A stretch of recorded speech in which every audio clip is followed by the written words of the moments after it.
I'm Dom Nicholls, and this is Ukraine the Latest. Today, we discuss the Pentagon's verbal contortions as it explains where and when the US will shoot down Iranian missiles, plot spoiler, Israel now, Ukraine never, and speak to the author of a new book explaining how the Russian Orthodox Church became a vital force in Putin's existential war against Ukraine. Bravery takes you through the most unimaginable hardships to finally reward you with victory. The first duty of my government is security and defence, to make clear our unshakable support of NATO and with our allies towards Ukraine. Kyiv stands strong. Nobody's going to break us. We're strong. We're Ukrainians. It's Friday, the 4th of October, 2 years and 228 days since the full-scale invasion began, and today I'm joined by Assistant Comment Editor Francis Dearnley, Senior Foreign Reporter Roland Oliphant, and Lucy Ash, author of The Baton and the Cross, Russia's Church from Pagans to Putin. I started with the latest battlefield updates from Ukraine and Russia. Not a huge amount of movement in the last 24 hours. However, 2 oil depots in Russia were hit last night. One was a fuel and lubricant storage base near the village of Anna in Voronezh Oblast. That's about 300 kilometers northeast of Kharkiv. The other was an oil facility in Osnetsky, about 2,000 kilometers northeast of Ukraine. I mean, right over north of Kazakhstan. The fire there engulfed fuel tanks and spread over 10 square kilometers, the Russian Emergency Situations Ministry have reported. No reports of casualties in either strike. This comes from the Kyiv Independent, and as they say, it's very difficult to verify information out of Russia. I think this is interesting. 300 kilometres is quite a long way. 2,000 kilometres certainly is. The context at the moment about these long-range strikes and permissions and all that kind of stuff, I would assume that there are no Western components in the drones or missiles or whatever was used to hit these places, because that's back into the whole permissions thing. So if Ukraine have now got the capability of delivering munitions over these kind of distances, it's a question of scalability, as in how long does it take to build lots of these things, and the capability of the long-range weapons themselves. Could they get through a layered air defence network, for example, or can they only go for largely unprotected industrial sites? So I think it's an interesting development. Obviously not new. We've seen a few of these in the past, but the more that this happens, the more it really does draw the sting out of the whole long-range strike debate and just show it up to be a bit of a nonsense that I think it is. Now, separately, Ukraine's Ministry of Defence put out a tweet this morning showing what they're claiming is the first destruction of a Russian tank since the full-scale invasion started by a drone with thermite mixture. On their tweet, they say, truly unique combat footage. A Dragon drone spews molten thermite on Russian tank and destroys it. They say this was from the 30th Independent Mechanised Brigade. They don't say where it happened or when it happened. What I do notice, though, is that the film shows Russian tank moving and then being hit by something which stops it. So this thermite spewing drone, great word, spewing, might use that a bit more, didn't actually stop it, so it was stopped by something else.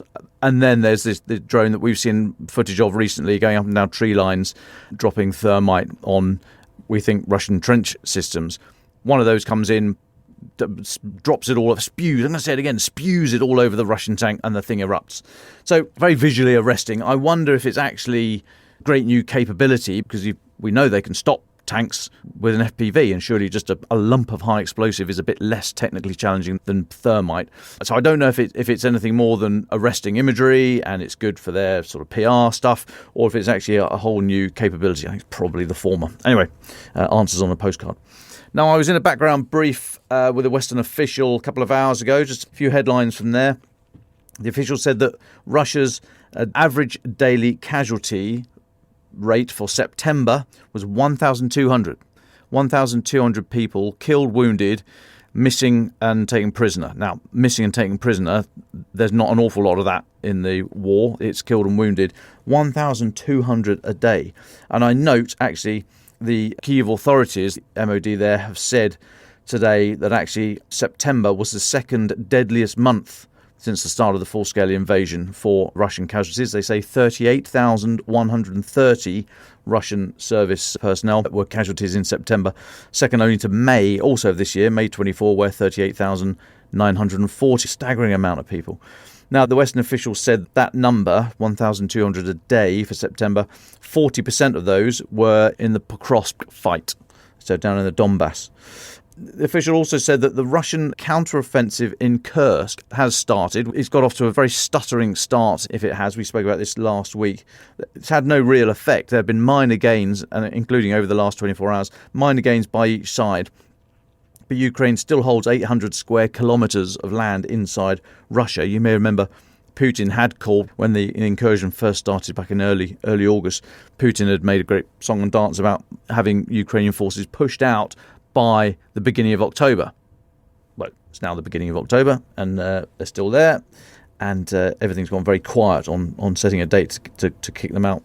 But I asked the official if this was down to the botched command and control, as we've reported before, that you've got military forces under the FSB command, and you've got National Guard and conscripts and all the rest of it. And they said, yeah, probably a bit of that, and also a bit of just not being very good at attacking a very aggressive mobile force. Now, elsewhere in the Donbass, and this was confirmed by the Western official, Russia is pushing just a few kilometres short of the Oskil River. That's in the far east of Kharkiv Oblast, so south of Kupiansk, about 100 kilometres east of Kharkiv itself, Kharkiv city. The officials said that if Russian forces make it to the eastern bank of the Oskil River, it basically runs north-south in this part of the country. If they get to the eastern bank, they're unlikely to attempt to cross it and continue west. They're more likely to try and fill out, exploit to the north and south, and just take a bit more land there, but obviously one for us to keep our eye on. Also confirmed, the official, those recent blasts, the three big blasts at the Russian ammunition depots, one of which you may remember registered 2.8 on the Richter scale, massive blast, in total destroyed 100,000 tons of Russian ammunition, but not the Iranian ballistic missiles that have been sent into the country. There was some speculation that they may have been there. It's now thought they were not destroyed in that blast. The official said that Russia needs about 6 million artillery shells a year and is currently getting half from North Korea, which took us on to a conversation about the defence industrial base. The official was saying Russia has critical shortages now in components, sophisticated components for things like missiles, but also manpower in the factories, because so many people have been either mobilised or mobilised by stealth, because of course Putin doesn't want to openly have a second round of mobilisation. That would not go down well in society, it's thought. So there's mobilisation by stealth, various means of encouraging / forcing people into the military. But the official was saying any more chunks of manpower taken from the workforce is going to severely degrade Russia's industrial output. They said the non-defence economy is stagnating, with the huge amount of cash thrown at defence at the moment and next year. They said there's no imminent financial crisis in Russia, but there's mounting economic and political pressure, and that's only going to increase into and through 2025. The official said that Ukraine is under extreme pressure at the moment in terms of society and defence industrial production, but Russia will definitely be experiencing the same in 2025.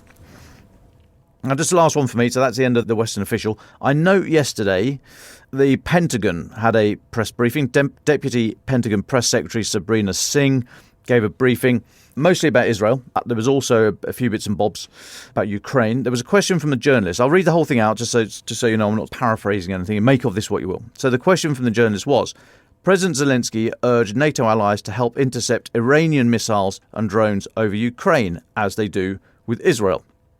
Can the United States and allies help Ukraine with that? Since it's possible for Israel, why cannot it be done with Ukraine? Now, Ms. Singh replied, and this is a full reply, while I appreciate the question, we are talking about two very different landscapes and battlefields. The President, at the very beginning of when Russia invaded Ukraine, has directed this department to provide Ukraine what it needs on the battlefield. They have been very successful in employing, whether it be air defences or other capabilities, to continue to take back their territory. The Secretary, as in Defence Secretary Lloyd Austin, the Secretary has just had a call with Mr. Umerov, that's Ukraine's Defence Secretary, getting a battlefield update, getting to better understand what other capabilities they might need, if any. The President has made a commitment that the United States is not putting boots on the ground into Ukraine, but we are supporting Ukraine in their efforts to take back their sovereign territory. Okay. So the journalist then came back and said, well, shooting those targets, say, from Polish or Romanian territory, would that be putting boots on the ground? And Ms. Singh answered, that would be involving us in a war in a different way. And right now, we feel that Ukraine has been able to successfully defend against Russian strikes to their cities, to their populations, to their infrastructure. And we're going to continue to make sure that they have the full support that they need to do that. Right. I thought that was a rather startling exchange. That's all I've got for battlefield updates for today, but I'd like to just hold that thought about the Pentagon there, and I'd be really interested in, well, Francis, you and the team in the studio next door, what's your reaction to that really quite extraordinary exchange between the Pentagon Deputy Press Secretary yesterday? Well, thanks, Tom. Like you, I was pretty aghast, really, at the phrasing there. Especially that bit you just quoted, saying that Ukraine has been able to successfully defend against Russian strikes to their cities, to their populations, to their infrastructure. As if there haven't been thousands of civilians that have been killed in Russian missile strikes, and that there aren't those fears we've been talking about for weeks now, that Moscow's deliberate targeting of energy infrastructure won't have massive consequences for the war effort and indeed the lives of civilians as the weather turns colder. It's true, yes, that it could be much, much worse without Western support, but the idea that it's successful all depends on what qualifies as a success. Isn't every missile that deliberately targets civilian targets on European soil one too many, especially if, as many European countries argue, that Ukraine's survival is paramount for their own, and indeed that Ukraine is now part of the strategic West, and it's just fighting for its survival to get to the point that the borders are fixed, and then it can become even more closely aligned.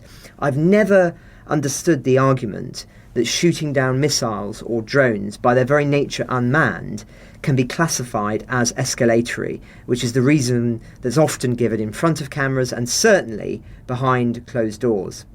Yes, the arguments about the technical limitations of building something akin to Israel's Iron Dome are clear for a country the size of Ukraine, or even a city like Kyiv. It's extremely complicated kit to build. It takes many, many years for one. Plus, Western governments don't have unlimited means to shoot missiles down. Certainly Britain doesn't, which has been the cause of a minor political spat this week. But I cannot help but feel these are just excuses when there clearly could have been more done to prevent these missiles had there been the inclination to do so, at least in the last year or so, now that we have a clearer understanding of what Russia is seeking to do. It's so ironic that there is more firmness, or was more firmness, adopted in the 1940s and 1950s towards the Soviet Union around West Berlin, when the horror of World War II was much more recent and the risk of World War III arguably more likely, than there is today about supporting Kyiv in its struggle for survival against Russia, which is not as powerful as the Soviet Union. Now, I know there are differences between those two examples, but I'm really just talking about the mentality here. The Berlin airlift was a risky enterprise, to put it mildly, but the West took the risk because it thought it was worth it. How many risks has the collective West really been willing to take in this war that it hasn't either been forced into or were no longer really risks by the time the decision was made? I would argue not that many. And yet, here we are, still hearing the same arguments and the same defences of what logically feel like pretty indefensible positions to hold, if the reasons given are indeed the real reasons, which I think they probably aren't. So, as ever, Dom, it's one of those issues of deeds, not words, I'm afraid. Yes, absolutely. Thank you. We will keep an eye on the old Pentagon press briefings. I mean, Ms. Singh had a very difficult hand to play. We know what the answer is. It's red lines and escalation and all the rest of it. So she had a bad hand, but arguably could have possibly played it better, starting to introduce the phrase boots on the ground. You're just inviting kind of ridicule in the follow-up question. But anyway, enough for that. Now, Francis, all is not rosy in Europe either. The two big powerhouses have been having a few sharp words, as I understand it. What else have you been looking at? Thanks. Yes. Well, just on a similar theme to what we were just discussing, European Union nations, as we all know, are ideologically divided on many fronts on whether to support Ukraine, on how to support Ukraine if they're to do so, on migration, on economic engagements with the rest of the world. And that latter split was really laid bare this week, with President Macron of France arguing at an event in Berlin that the EU could die, his words, if it continues the classical free trade agenda. He wants to see a more protectionist one adopted, i.e. where importers especially are obliged to pay more in order to theoretically protect EU industries. You contrast that with the other EU great economic power, Germany, and one sees an entirely different approach put forward. Scholz argued literally at the same event, as Politico have summarised very well, that a push to protect European industries from unfair trade practices must not lead to us harming ourselves, i.e. it costing countries like Germany more in the long run. Now, I know this all sounds very abstract, but just to give a tangible example, Germany is set to vote against new EU duties on Chinese electric vehicles on Friday. Berlin wants closer relations with Beijing, at least in economic terms, apparently without masses of caveats, because that worked really well for the economic approach to Russia prior to the full-scale invasion. But anyway, this needs to be seen in the context of a possible Trump re-election, which has, of course, with him now being, if not a front runner, certainly still very much in contention. He's been talking a lot about US tariffs if he wins. He's hardly friendly to the EU as an institution. Neither is Biden, in the sense that he too has adopted a very protectionist approach throughout his time of office. But nonetheless, it's clearly a concern for the EU, and they're trying to bolster themselves, which they would not be doing were we in different circumstances geopolitically at the moment. And it also has ramifications, of course, for the war in Ukraine because of the relations that may or may not be built with China. And both Paris and Berlin have reached out to China for various different economic reasons within the past year. But clearly Berlin wants it even more closely institutionally tied with the approaches that the EU adopts.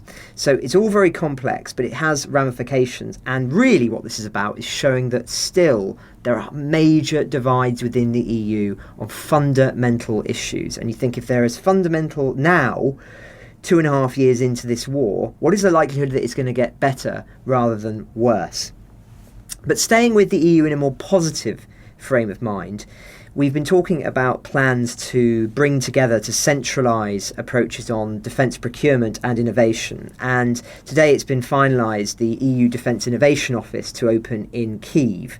And Brussels have described, they've put out a press release, which I've been reading this morning, talking about how the plans for this office is for it to serve as a key coordination and information hub, facilitating collaboration between Ukrainian defence stakeholders and EU counterparts.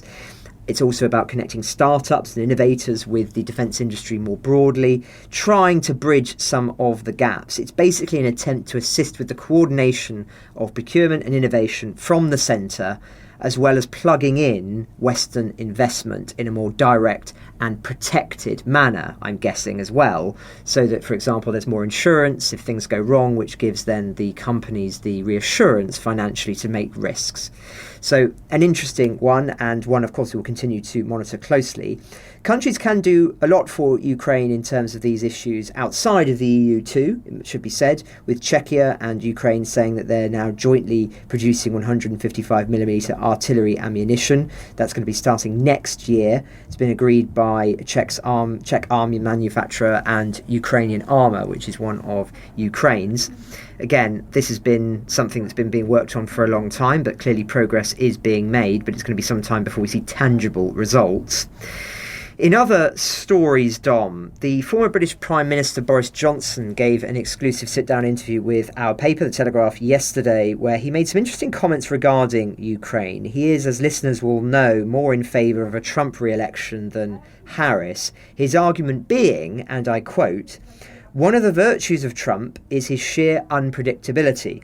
That's one of the reasons why I look at him and how he actually behaved on foreign affairs, and I contrast it with what people say about him. He expelled 60 Russian spies after the Salisbury poisonings. He was much tougher on Syria than the Democrat administrations. He was tougher on the IRGC, that's the Iranian Guard Corps, the Revolutionary Guard. And then he gave the Ukrainians the Javelin missile. Critics, of course, in response to Johnson, would say that Trump's stance has changed over the subsequent years on the issue of Ukraine in particular, not least for electoral and ideological reasons. But Johnson goes on. He says, it's very, very important that we understand that Ukraine's fight is absolutely existential for freedom and democracy in Europe, and if Ukraine goes down, it is an absolute catastrophe. Trump understands that. I don't think that he will want to go down in history as the guy who launched his second presidential term not by making America great, but by making the Soviet Union great again. All human institutions require a leader. In the world, America is the leader. And in my view, the world is a happier, more prosperous place when you have a strong America and a strong leader, and when people feel that some sort of order is being maintained. Now, we put to him, when did he last speak to Trump?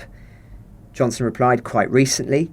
We then said, when did he last speak to Zelensky? And he said, also quite recently. And I believe him when he says that, by the way. I think he is in quite close contact with both parties. There's evidence from both Trump and Zelensky to support that.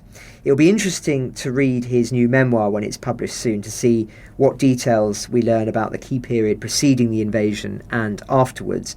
I expect we won't learn masses more because Johnson, as everyone knows, has been very vocal about the importance of the war and what took place during his time in office. But nonetheless, it will be interesting seeing what he puts in writing.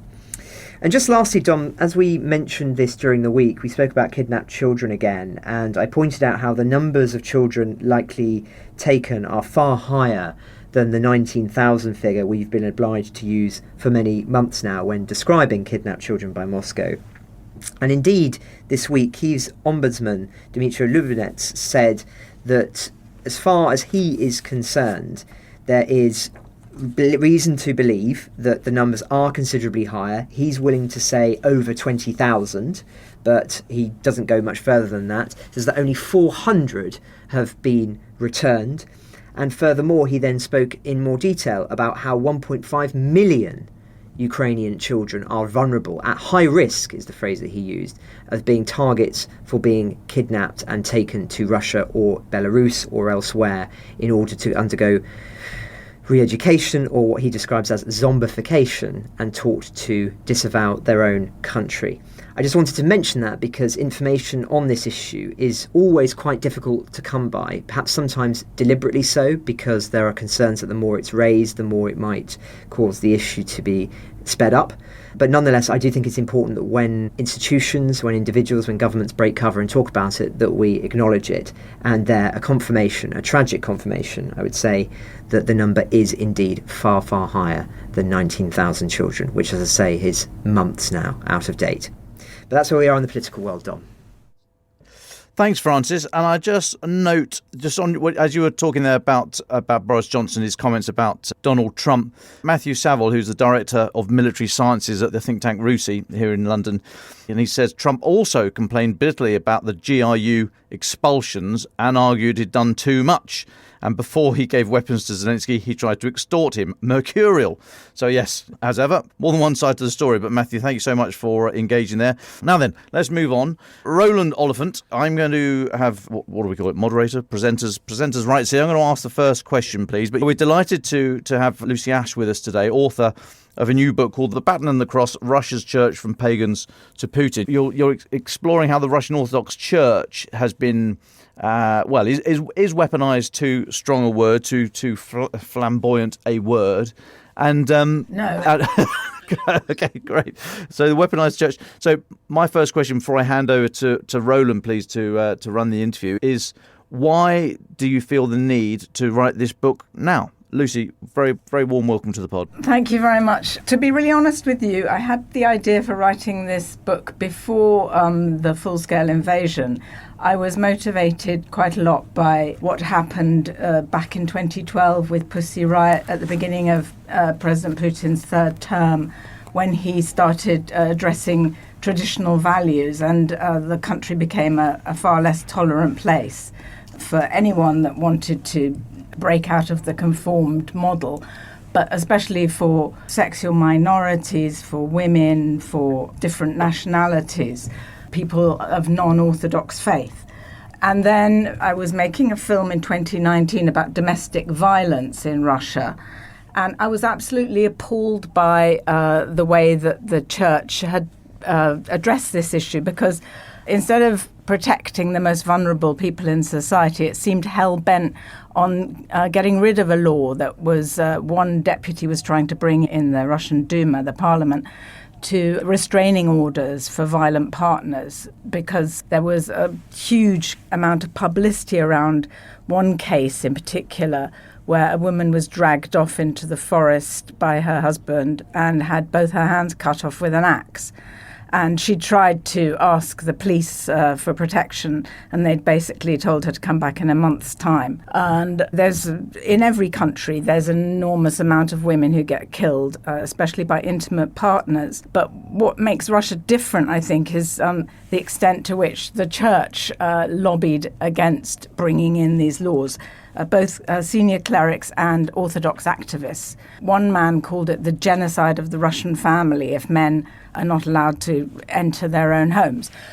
So that happened. But then with the full-scale invasion, I felt that it was really imperative. It made the book all the more timely and relevant. And if Kirill started off by not calling for peace, but basically sitting on the fence for the first couple of days, very soon he became an incredibly belligerent and full-throated champion of the war. And he actually became a recruiting officer for the Russian army by telling newly drafted recruits that if they died on the battlefield, all of their sins would be washed away. Now, I don't know about you, but to me this sounds very much like jihadist rhetoric.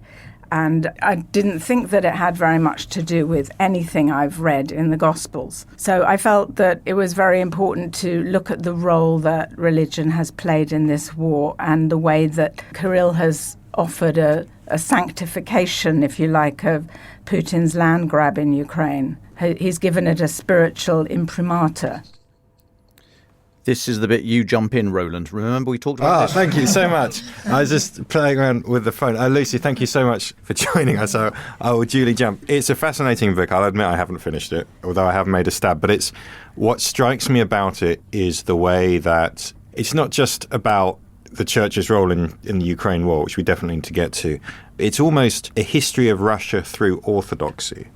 In reading it, you very quickly get the sense that you can't really separate the two. And I'm wondering, do you feel that that history led to this point? How does the role of orthodoxy or the role of the church, does that contribute to what we're seeing now in Ukraine, or is it an anomaly? Is this very much part of that pattern and that history that you map out?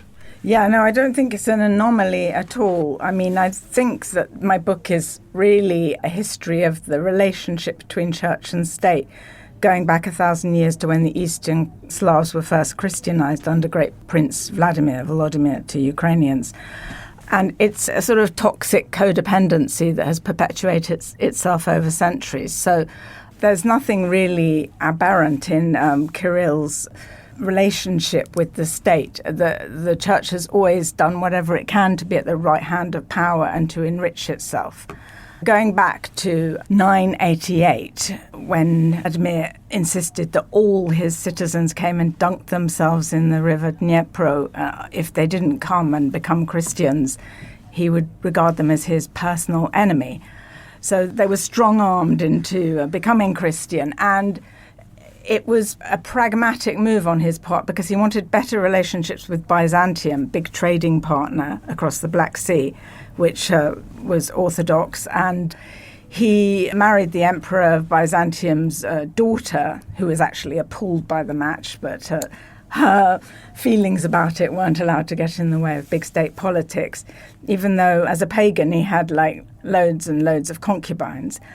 And it was a way of binding all his subjects under one monotheistic religion as a way of strengthening his hold on the territories that he and his family had conquered. But by the 13th century, the relationship between church and state became really entrenched because it was the time of the Mongol yoke, when the Slavs were ruled by the descendants of Genghis Khan, and everyone had to pay taxes, whether you were a peasant, whether you were a prince, everyone, that is, except the church, which managed to ingratiate itself with the Khan leaders and wriggled out of paying taxes. And this is all true to this very day because Putin gives the church massive financial support. But if we're talking about Ruski Mir, the Russian world mindset, then that goes back to the 16th century and a monk called Filofey of Pskov, because he came up with this idea that Russia was a superior civilization and it had this sacred mission to civilize the world. And he called it the Third Rome because, in his view, the first Rome, the Roman Catholic one, was contaminated by the heresy of Catholicism. And anyway, the Roman Empire was over. Byzantium had fallen to the Turks. So he said, Moscow is the third Rome and a fourth there shall not be. So he said that it had to lead the way in redeeming the world. And I think it's very important to understand that in Russian, the Orthodox are called pravoslavny, which means the right faith, the true faith. So this idea of a sort of superior civilization that could show the world the way persists all the way through to the war nowadays. And it's been picked up on by various people like the philosopher Ivan Ilyin, whose works Putin instructed all his cabinet to read. He's a philosopher that was sent out of the new Soviet Union by Lenin, settled in Germany, became a huge fan of the Nazis. And he was it was very much part of his idea that Ukraine was not a separate country. It was part of the Russian Empire. Can I ask, Lucy, before we go, I'm going to get on to kind of the practical role of the church in the war now, but on that point, to what do you think that this kind of thing is used as an excuse for the war by the Kremlin, or do you think it's a motivation? Do you think this has guided their thinking? Well, I think that Putin announced when on the early morning in February, when he talked about the special military operation, he said that Ukraine was part of Russia's cultural, religious, spiritual space. So in his outlook, the idea of Ukraine getting its own church back in 2018 was a real slap in the face. And this is it's called a tomos, it's a sort of grant of autonomy to the Ukrainian church granted by the Patriarch in Constantinople. And in the Orthodox Church, there's no pope, there's no sort of head honcho, if you like, because all the churches in different countries are parallel. But Bartholomew is known as primus inter pares, so first among equals. And that is something that has always rankled deeply with Patriarch Kirill, the idea that because the Russian Orthodox Church is the richest and the largest in terms of members, but the Patriarch of Constantinople, Bartholomew I, has this spiritual authority. So it was seen as something that refuted Putin's idea of a Ruski Mir. If the church was going to have its own spiritual space over Ukraine, it was going to be independent. I mean, do you think he really believes this stuff, or he uses it as an excuse for what he wants? Or do you really think he sees himself in that tradition and it shapes his thinking and his motivation? Well, I think there was some very clever, cynical people like Vladislav Surkov who came up with some of these ideas about, when he was for a long time in charge of Ukraine, came up with these ideas of this superior Russian world.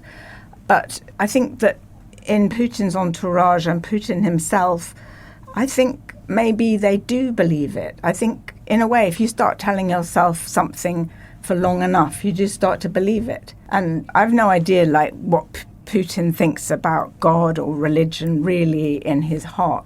A lot of Western leaders thought that he was somebody with a spiritual outlook. George W. Bush famously said that he looked into his eyes and he caught a glimpse of Putin's soul. But John McCain said when he looked in Putin's eyes, all he saw was a K, a G, and a B. But it's hard to say exactly what's going on in Vladimir Putin's brain. But he's excellent at the performative side of religion. He always likes an excuse to take his shirt off, but you see him in Epiphany dunking himself in icy water and crossing himself many times. I don't think that he was always very adept at it. He's learned, because at the beginning, when politicians showed up in church, the Orthodox laity referred to them very disparagingly as podsvieshniki, candle holders that were just there to sort of be on TV. What I can say about Patriarch Kirill and the war is that, he's got a dog in the fight, because he is going to lose a lot, or he has already lost a lot, because at the beginning of this situation, before the war in 2014, there were like 12,700 parishes under his control in the Ukrainian Orthodox Church, Moscow Patriarchate. And now thousands of those have moved over to the Orthodox Church of Ukraine, which is the self-governing church that received this autonomy from the Patriarch of Constantinople. And, it's a loss of a huge amount of property, apart from anything else. Parishioners, prestige. So his whole domain has been weakened and sliced away by Ukraine wanting to have its own self-governing church. Thank you for that. I'm just going to read a little extract from the book, because I think it really gets to the heart of this question, which is, what is the church's role in this war? 10 months into the current Russia-Ukrainian war, the rector of the Moscow University that trains diplomats, Father Igor Fomin, stated, "Rulers have the right to punish, to cut off short earthly destinies, and to let a person realize their mistakes, even through such a terrible event as taking a life." He was speaking on a TV channel owned by the Moscow Patriarchate, the office and headquarters of the Russian Orthodox Church. Standing in a bombed-out city in eastern Ukraine, he invoked the Old Testament book of Deuteronomy, in which God instructs the Israelites to destroy the nations living in the land of Canaan. The message was clear. Ukrainians must be sent, quote, into oblivion. The university priest distributed military prayer books to the soldiers. They were decorated with crosses and Kalashnikovs and inscribed with the words, "Grant the Supreme Commander-in-Chief Vladimir, the courageous Archistrategus and God-loving ruler of Russia, victory." Archistrategus is an ecclesiastical name for the Archangel Michael, the head of an army of angels. Not the way most would describe Putin. It's an absolutely mad kind of image. What is the role of the church in the war? Is it playing an active role in the theatre of operations? Yeah, well, I mean, as I was saying, I think it's playing the role of recruiting officer. It's playing the role of sanctifying stuff that is just horrendous. I think that a lot of Christian leaders around the world were horrified by the way that Kirill was turning a blind eye to what was going on in Bucha. Rapes, war crimes, civilians being butchered in their beds at night, all these children that we've just talked about that have been deported illegally to Russia. There's never been any word of compassion, understanding, sorrow, anything. And that feels as if he's completely lost his spiritual authority for lots of people. But there are many people in Ukraine who still are members of the Ukrainian Orthodox Church, which is the Moscow-linked one. It's very confusing because the names are almost the same. And I was on a minibus going on a pilgrimage to Pochayev, which is a stronghold of the Moscow-linked church in western Ukraine. And I was sitting next to this woman who kept looking at her prayer book and praying the whole journey. And when I got talking to her, in a little break from her prayers, she told me she was from Bucha and she was there with her daughter, and they'd spent a really terrifying period cowering in their cellar. Some of their neighbours had been shot and were left their bodies out on the street. So I said to her, why are you still with the Ukrainian Orthodox Church that's linked to Moscow? Do you commemorate Patriarch Kirill in the liturgy? Do you think that's a good thing? And she said, I have to stay in this church because if I move, I will be uncanonical. And this canonical, it's got a kind of magic hold on people. And she feels that if she's in the wrong church, then she will lose her sanctity, that she will be compromised spiritually. It's a very difficult concept for me to understand as a non-religious person, but that's something that's waved over people all the time, that this new church set up by Patriarch Bartholomew is an uncanonical church, and anyone that adheres to that church will not find salvation. So it's very powerful. Thanks, Lucy. It's really interesting what you were saying there, because quite often it's articulated that Putin is this Machiavellian individual who just controls the church like he controls any other arm of the state. And that may well be true to a very large degree, but there's always bound to be some kind of exchange of ideas, and certainly there is some evidence that there is an exchange of some kind, as it were, bottom up towards the Kremlin.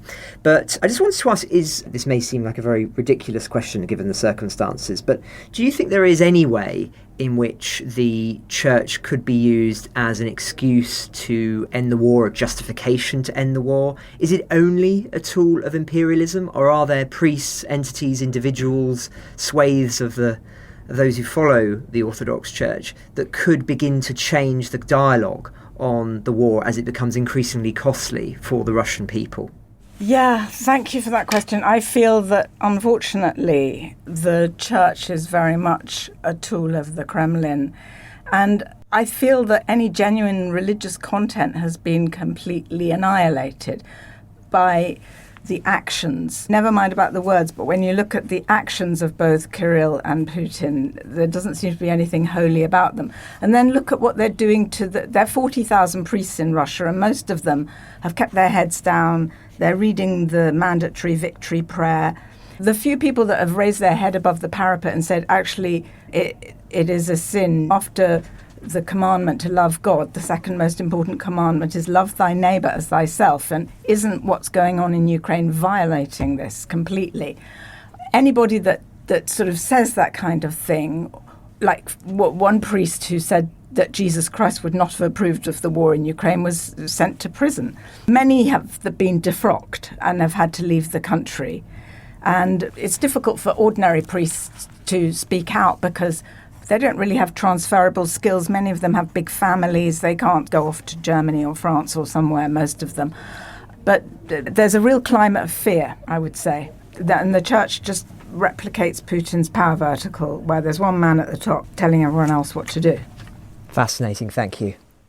Thanks for that. Lucy, one last question from me. One of the questions in which the question of the church comes up a lot in the current Ukraine war are this controversy about, we've touched on it, the establishment of the new Orthodox Church of Ukraine as opposed to the Ukrainian Orthodox Church, but also a concurrent crackdown on the Moscow Patriarch-oriented Ukrainian Orthodox Church. That's right, yeah. That's the one. The justification for that is that it's essentially a fifth column, that it's used by the Russian spy agencies going back all the way to 2014. I mean, I remember these rumors about the monks at Svyatogorsk in Donbass hiding Strelkov's men or hiding weapons for them, which they always denied. Well, Strelkov boasted about it. He said that his bodyguards were the monks. He said his bodyguards were the monks of the Svyatogorsk monastery. And I was there last July, and I asked one of the archpriests there, is it true that your monks acted as bodyguards for Igor Strelkov, the man who shot down the Malaysian airplane over eastern Ukraine? And he said, I don't know anyone called Igor Girkin, which is kind of ridiculous. Strelkov, Girkin. I mean, it's just kind of barefaced lying. So the question off the back of that is the Ukrainian authorities have faced quite a bit of criticism for this crackdown on the church. There's a campaign fronted by the American lawyer Robert Amsterdam to push back against them and say this is an outrageous violation of basic liberties and so on.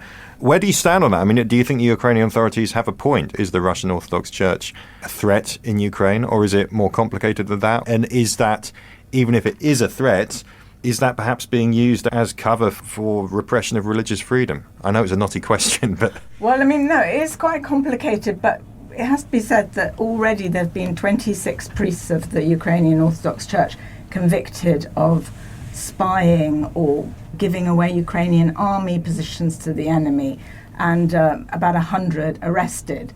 There are, obviously, in that church, there are many priests who are totally conscientious, look after their flock, are Ukrainian patriots, collect money for the army and all the rest of it. But so far, only 2 bishops have moved over to the Orthodox Church of Ukraine, the autonomous church. And I have a feeling the other 52 are sitting on the fence trying to see which way the war will go. But I think that the government in Ukraine has a bit of a tightrope act because it doesn't want to be seen as repressing religious believers. And persecuting any branch of Orthodoxy. But there are legitimate concerns about security. The problem is that it's a very nuanced picture, and it's been horribly simplified on Capitol Hill, partly thanks to people like Robert Amsterdam, who's a very sort of experienced lobbyist, and to the point where some people in the Republican Party in America think that all Christians in Ukraine are being persecuted. This Congresswoman Marjorie Greene came out with this idea that Ukraine was persecuting and killing Christians, which is kind of grotesque given that the Russian troops have killed a huge number of priests, let alone the number of religious buildings that have been destroyed by shelling. And so I feel that the communication around this issue has to be handled with great care, because also there are many Orthodox believers who want to be in the Moscow-linked church, partly because they like services in Church Slavonic. The Ukrainian Orthodox Church does services in Church Slavonic. The Orthodox Church of Ukraine is in Ukrainian. Or they might just like their priest that they've known for years and years, that they feel comfortable with. So it's a difficult tightrope to walk. But as Zelensky said, you can understand why Ukraine wants to make sure that they don't be colonized by what he calls the devils from Moscow. Lucy, thank you so much for joining us for an absolutely fascinating discussion. I should say that you make clear in the book there is and there always has been a massive, almost schizophrenic dichotomy, I think, between church hierarchies and ordinary priests on the ground in Russia and Ukraine who you can meet all over both countries, and you can run into these people and find they really are serious pillars of a community. Lucy, thank you so much for joining us. Back to you, Dom. Lovely. Thanks, guys. Thanks, Lucy. Fascinating stuff.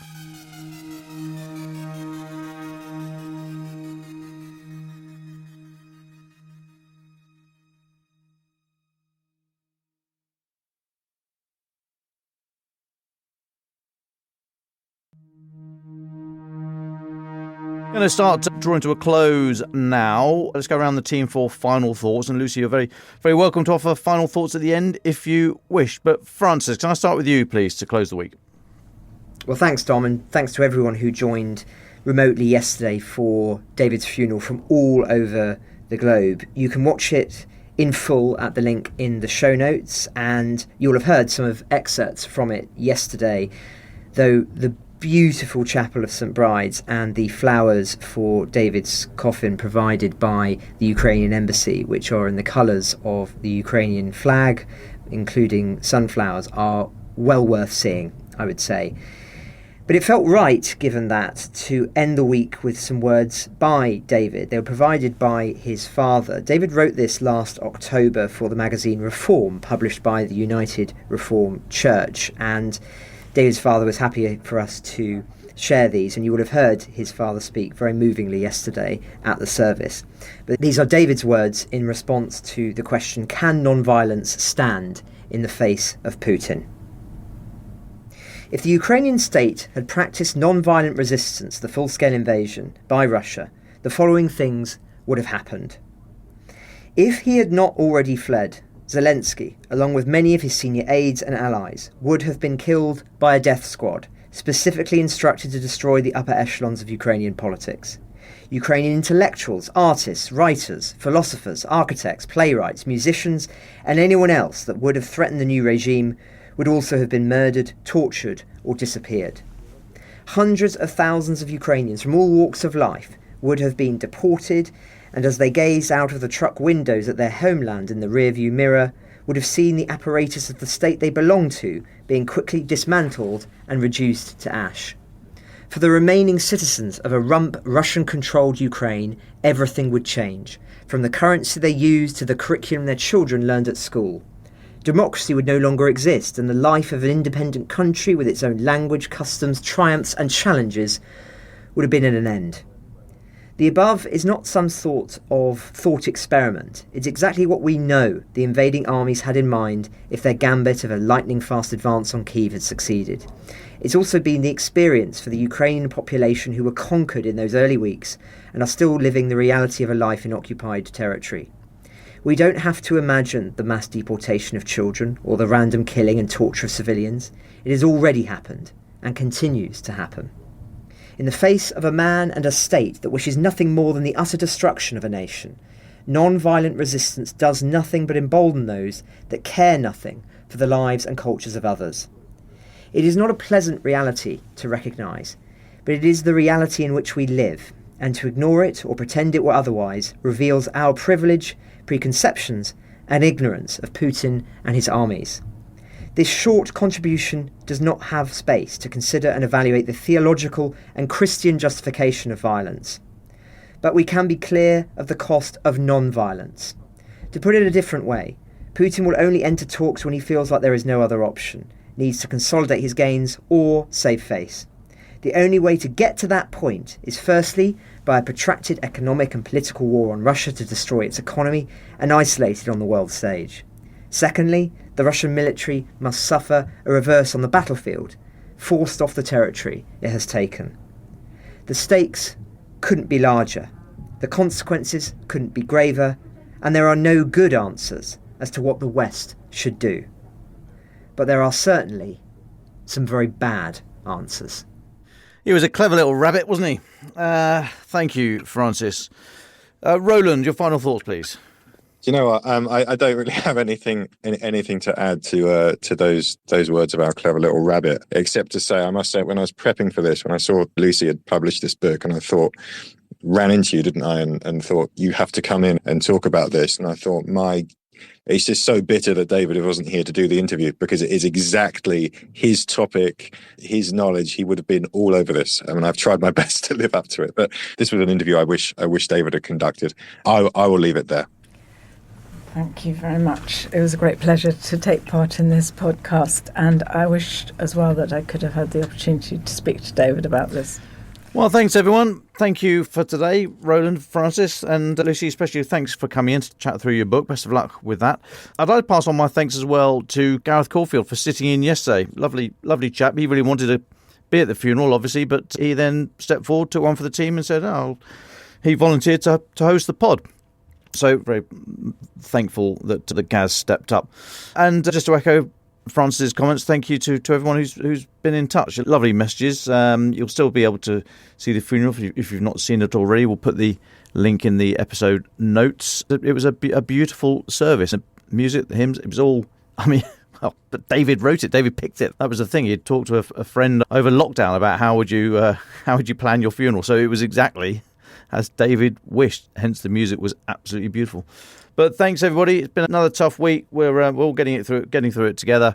But thank you for your continued support and listening. And we will be back again next week from Monday, same time, same place. But I wish you all a very pleasant weekend. And from the Telegraph in London, I wish you a good afternoon.